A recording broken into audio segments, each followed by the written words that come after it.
The lunar mission Aegis 7 began with optimism that bordered on arrogance.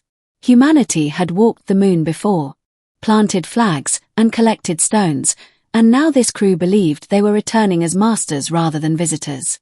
Commander Elias Rowe looked down at the grey surface through the reinforced window as the lander descended, watching shadows stretch like claws across the craters. The moon was silent in a way Earth never was. A silence so deep it pressed against the mind. Every system red-green, every calculation perfect. Yet Elias felt a tightness in his chest he could not explain. Lieutenant Chen monitored the descent vectors, and Specialist Aaron Blake whispered a quiet prayer he thought no one could hear. As the lander touched down, a fine mist of lunar dust rose and fell like ash.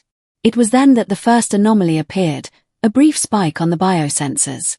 As if something unseen had brushed against the hull. The data vanished as quickly as it appeared, leaving only unease behind. The first EVA was meant to be simple: deploy instruments, survey the terrain, and confirm the stability of the ancient lava tubes beneath the landing site. Yet the moment Elias set foot on the moon, he felt watched. Not by eyes, but by something deeper, a presence that seemed to seep into his thoughts. The horizon shimmered strangely, not from heat, but from a distortion that bent light in subtle, unsettling ways. Mara laughed nervously over the comms, blaming the effect on fatigue and optical illusions. But when Chen reported hearing a low hum through his suit, a vibration that resonated in his bones, the laughter stopped. The sound had no source, no direction, yet it followed them as they moved. Instruments failed to register it, leaving the crew doubting their own perceptions.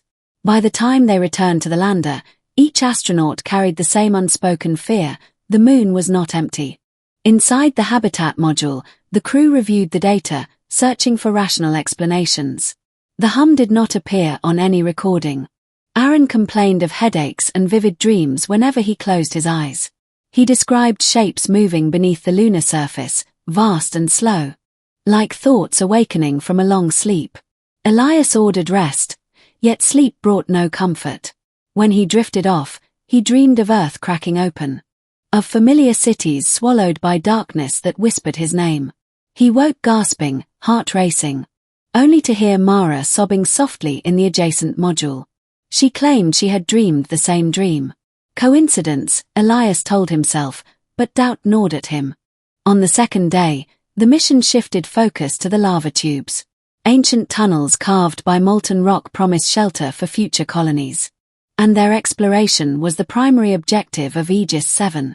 As the crew descended into the tube, their lights revealed walls etched with strange, repeating patterns. Mara insisted they were natural formations, but the symmetry was unsettling. The hum returned, louder now, vibrating through the rock and into their suits. Aaron froze, insisting something had moved just beyond the edge of the light. When Elias turned, he saw nothing. Yet his pulse quickened. The darkness felt alive, thick with intent.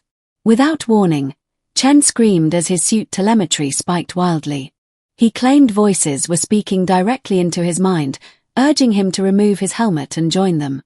Elias dragged him back toward the entrance as the voices grew louder, overlapping and incoherent, like a chorus of madness. They barely made it back to the surface before Chen collapsed. His eyes were wide, unfocused, his breathing rapid. Medical scans showed no physical injury, yet his neural activity was chaotic, patterns Elias had never seen before. Chen whispered of a presence older than the moon itself, something that had arrived before humanity learned to walk upright. It had slept beneath the surface, feeding on silence and time, waiting for minds capable of perceiving it. Mara dismissed his words as delirium, but fear crept into her voice. That night, the habitat lights flickered, and the hum pulsed like a heartbeat. One by one, the crew experienced hallucinations. Shadows moving where none should be, reflections that smiled back with their expressions. The alien terror had found its way inside. As days passed, paranoia took hold. Aaron accused Elias of hiding information, convinced the commander had known about the entity all along. Mara became obsessed with the patterns in the lava tube, sketching them repeatedly, her hands trembling. She claimed the symbols formed a language, a way for the presence to communicate. Elias struggled to maintain order as trust eroded. Sleep deprivation and fear blurred reality, making it impossible to distinguish hallucination from truth. When the comms with Earth crackled and died, replaced by whispers that mimicked familiar voices, the crew realized they were truly alone. The moon had become a prison, and something within it held the key. The entity revealed itself not as a physical form, but as an intrusion of thought. It learned quickly, adapting its whispers to exploit each crew member's fears and desires. To Aaron, it promised absolution and peace. To Mara, infinite knowledge. To Elias, a chance to save humanity from itself by reshaping it. The longer they listened, the harder it became to resist.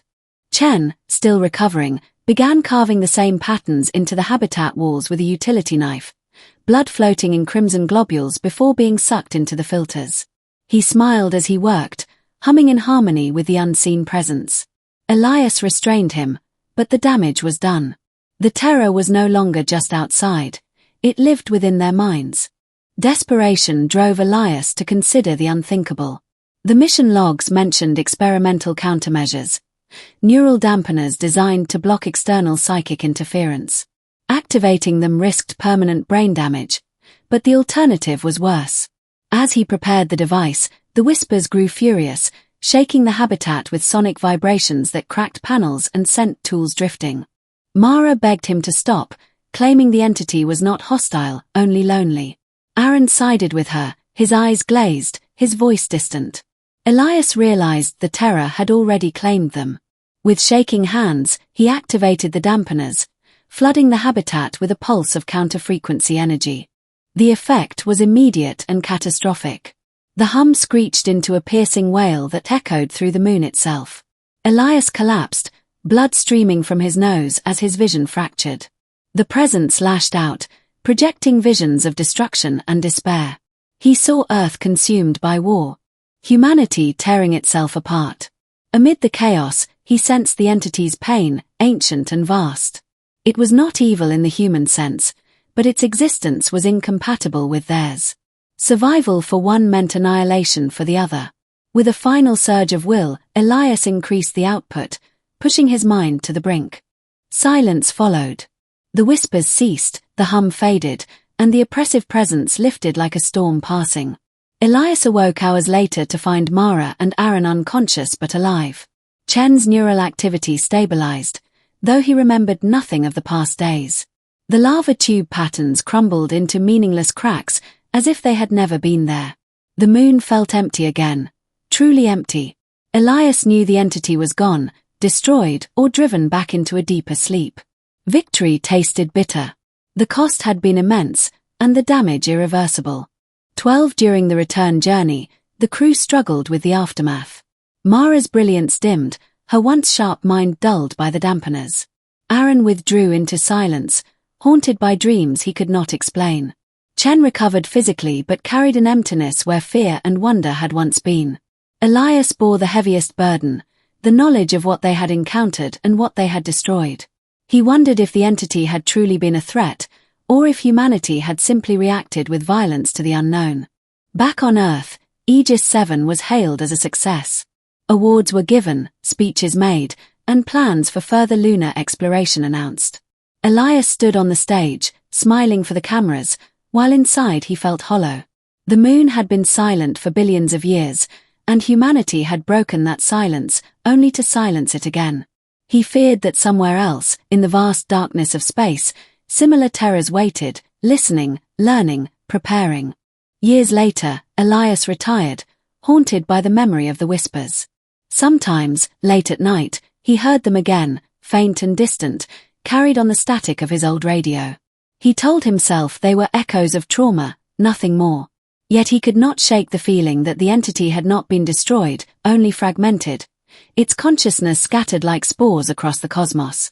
Humanity's reach was growing, and with it, the risk of awakening things better left alone. The moon remains a symbol of human ambition, a stepping stone to the stars. But beneath its lifeless surface lies a warning written in silence.